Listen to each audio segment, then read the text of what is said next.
Well, this is what we're gonna do first thing this morning. For those of you that followed along in the last video, you'll know that we traded in the first Moss trailer that we bought, which was a 2019 model, and now we have this 2023 model. I just went around the wheels on the back axle. I torqued them. I wanted to make sure there was none of them tight.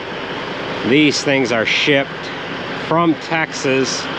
They made their trip up here to New York State, and then of course we went over to Hainsworth yesterday to pick this up. He put some fancy decals on there for me, and we've got to pull that one off. It's not really all that straight. He put it on in a hurry, and the way the decal was laid out on the paper, it wasn't laid out straight. He didn't realize it, and he didn't have any more of that gold colored paper, sticker, whatever. So we've got these rear wheels torqued. Now we're just going to run a grease gun around it. We're going to run it and grease it while it's running. Then we can park this. After we get done with that, we're going to work on the chopper, and we'll get into what we're going to be doing with that once we get working on it here. So we'll go ahead and engage the PTO, turn the hydraulic valve on. That'll raise the tailgate, and then the bed chain will start running, and we'll grease everything up on it, and then we can park it, and it'll be ready for second cutting.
This really didn't need the grease. It looks like it was greased pretty good to begin with, but just wanted to throw some grease in here to make sure.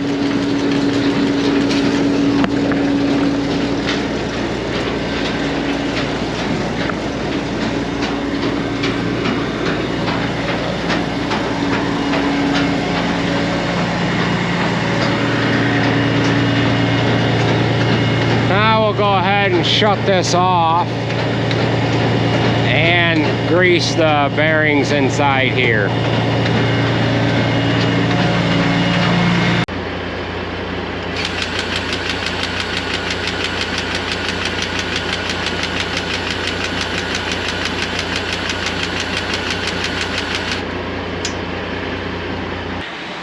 We are now ready to replace this tooth bar on the chopper head. We were maybe halfway through first cutting, and we had one of these tooth bars break off on this one side. We took all the stripper plates off, realized what had happened, and then we ended up cutting it with a zip wheel. Took it right completely out and ran the rest of this cutting with just 3 tooth bars on this one side, and then there's 4 on the other. We kind of favored the windrow to the right side of the head. So we're going to go ahead and put a new tooth bar in now, and I don't know how far we have to go to get it in there. I don't know if we've got to take this cam follower guide off this left side of the head or what. So we're going to go ahead and dive into this. We'll have to remove all of the stripper plates. We'll remove all of them, and then we'll see if we can get that new one in there without taking too much of this apart. So let's go ahead and get started. Here is where we are at. We have all of our stripper plates removed. We went ahead and took this end cover off. I don't think I have to remove the cam follower guide, which is this green piece here. So the tooth bar that broke out sets in right here. It broke on this end. I probably could have welded it had there been a welder in the field. We could not repair it that way because we didn't have a welder. So over here on this end, we just reached in with a zip wheel on a grinder and we cut that guy off because I didn't have snap ring pliers in order to remove the snap ring. So we're gonna get snap ring pliers in there, remove that snap ring, pull this stub out. I've got to remove one more bolt and then we should be able to get this out. I'm hoping I can slide this in like that and then kind of drop it down into place. So yeah, we're gonna try that. I'm hoping that I don't have to take this whole assembly off and put it all together as one and then put it back together. I think it's gonna allow me to get that in and out of there accordingly here. Okay, we've got our little stub shaft piece. It's actually not a stub shaft, but it's the end of the actual tooth bar itself. We've got the snap ring removed from that. Now we're going to see if we can slide that in there. We got to make sure we get this shim on here, this washer. Gotta get that on there like so, and let's see if it'll slide in.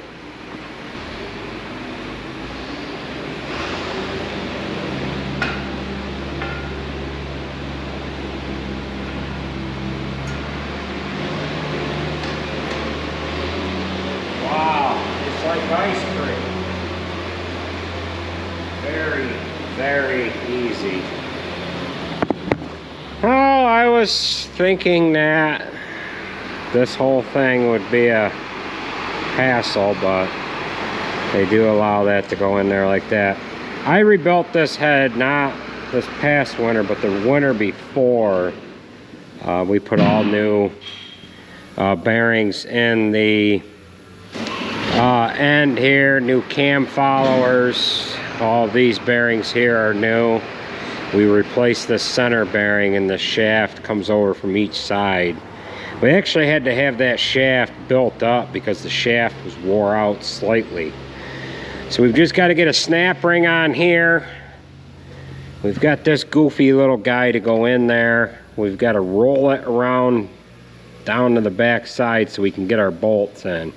If you look, the heads of the bolts come against this center shaft.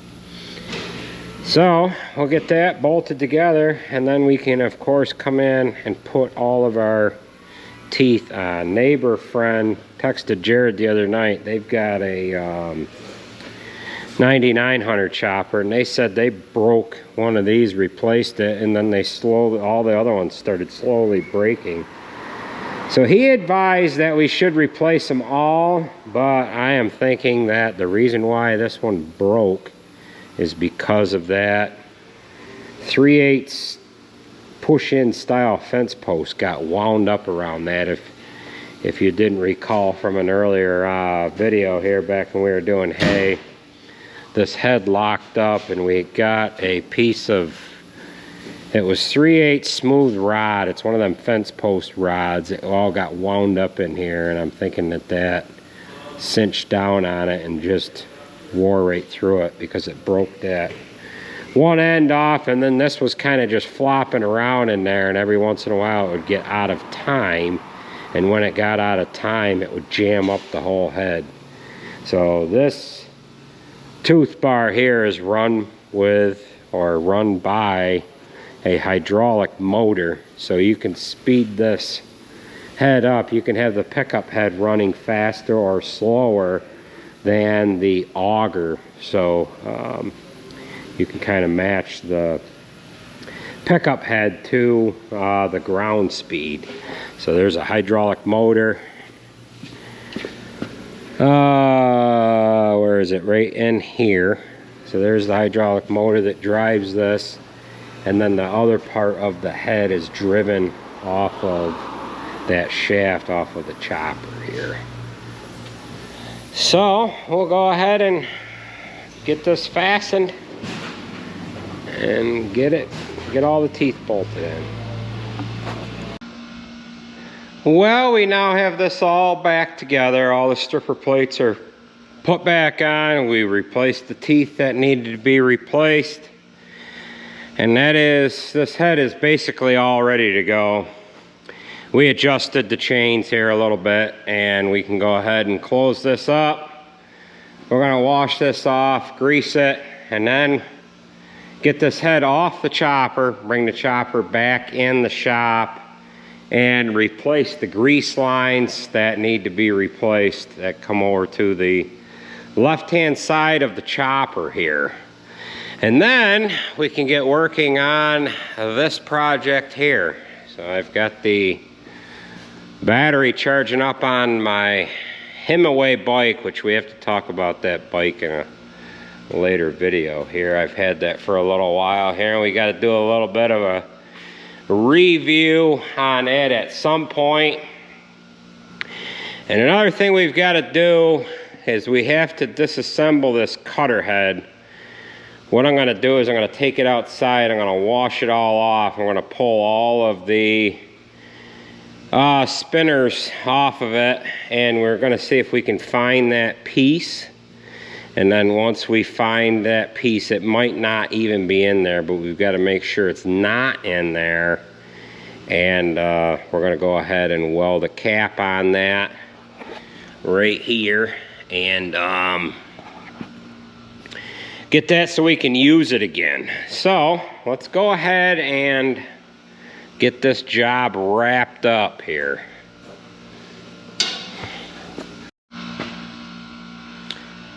Well, one other thing that I forgot about, and that is these gauge wheels for the head. This one here is stiff. It will not move farther than that. It is seized up here on this pin. I usually leave the wheels tucked in, and the reason why I leave the wheels tucked in is so that I don't have them out into the truck traffic lane. You're supposed to run them wheels out, and then you're supposed to bring this compressor sheet down all the way. That round thing there turns. That's supposed to run on the windrow of hay. And then the idea is when you get a tall windrow, that raises the windrow, will push that compressor sheet up. And when it pulls the compressor sheet up, it lifts this auger up some. Therefore, it doesn't, that auger's not, you know, wedging itself in the hay. But being that these wheels are tucked in, I'm not allowing that compressor sheet to come all the way down on the ground, and it affects the feed rate of the head a little bit, but I just deal with it. So what we're going to have to do is we're going to have to heat this tube up here to get this pin freed up, get the pin out, clean the pin all up, and then get it back in there. There is a grease zerk on this other side, however, it won't take grease right at the present moment, and that is seized up over the winter here. So let's go ahead and get that done.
All right, we've got this all freed up. It's got a teardrop top to it with a bolt down in there. I originally had that bolt out because I tried pounding it up with a sledgehammer. So when it moved that first time, it was just slopping the pin her out. I was gonna take the pin right out, but I think I'm just gonna leave it in there, let it cool down.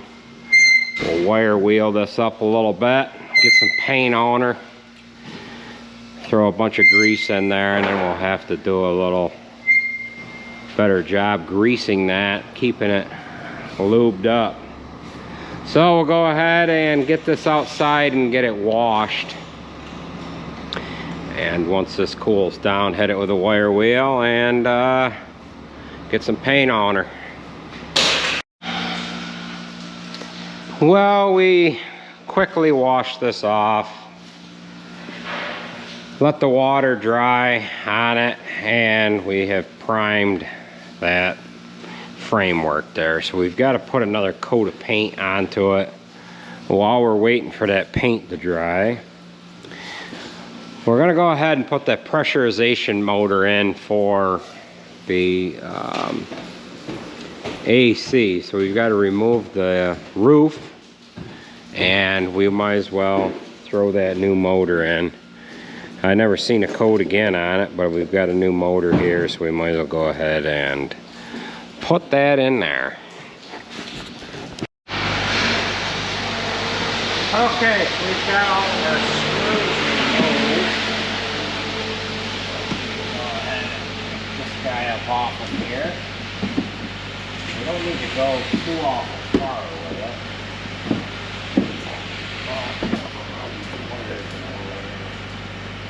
I just have to.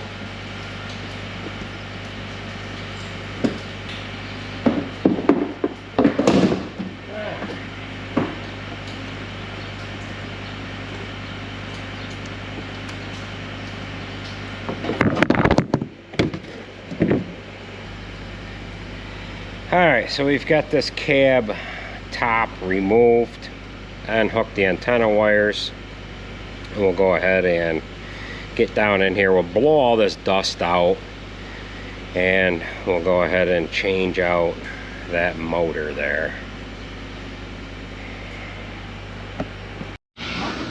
Alright, we've got this guy up out of here. They've got this thing fitting in there pretty tight, so the motor is inside this housing. We need to go ahead and get a couple more screws out, and we can go ahead and pull the motor right out of there. So I'll get this up in the air like that. I don't know if I can just pull them 4 bolts out and the whole squirrel cage comes apart, or if I've got to take these clips off and get the halves taken apart.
Alright, we've got that guy in there. Now we're gonna just have to get this cab roof put on and bolted down.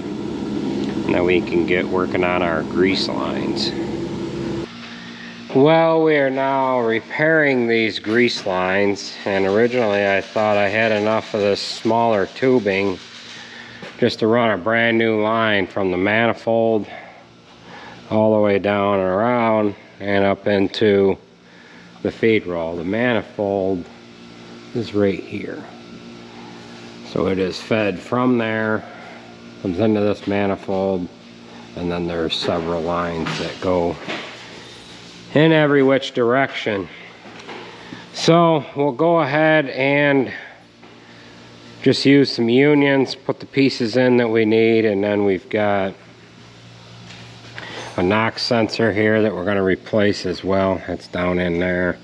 But first we're going to get these lines fixed here and get everything fastened back together here. Well, we've got this job all buttoned up here. I would have liked to have put brand new lines all the way down through there, but the unions work fine. We've got them joined together here and then somewhere down in here. So with that being said, that is gonna do it for this video. I'm gonna pull that knife bar outside and wash it, and then pull all the spinners out of it and get that welded up. So that is gonna do it, folks. Thanks for watching, and we will catch you at the next one.